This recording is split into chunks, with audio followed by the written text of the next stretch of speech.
Bueno, esto es lo que quedó en los boxes del Autódromo 9 de Julio.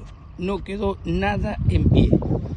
Es tremendo. Una cosa nunca vista. Es una locura lo que ha pasado aquí.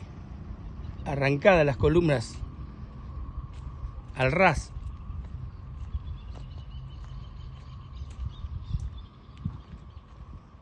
Ustedes lo pueden ver ahí.